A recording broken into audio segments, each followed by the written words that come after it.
ভারতীয় চলচ্চিত্র অঙ্গনে নেমে এসেছে শোকের ছায়া। গজনী সিনেমার ভয়ঙ্কর খলনায়ক হিসেবে কোটি দর্শকের মনে জায়গা করে নেওয়া অভিনেতা প্রদীপ রাওয়ায়েত আর নেই। ৭৪ বছর বয়সে ক্যান্সারের সঙ্গে দীর্ঘ লড়াই শেষে মঙ্গলবার শেষ নিঃশ্বাস ত্যাগ করেন তিনি।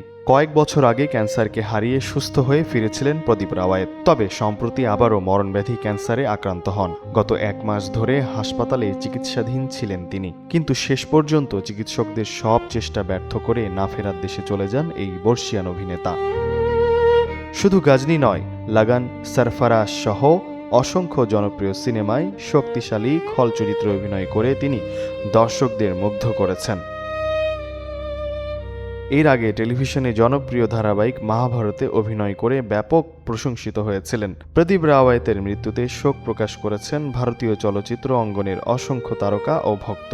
পর্দায় তার উপস্থিতি আর দেখা যাবে না, তবে তার স্মরণীয় অভিনয় বেঁচে থাকবে কোটি দর্শকের হৃদয়ে।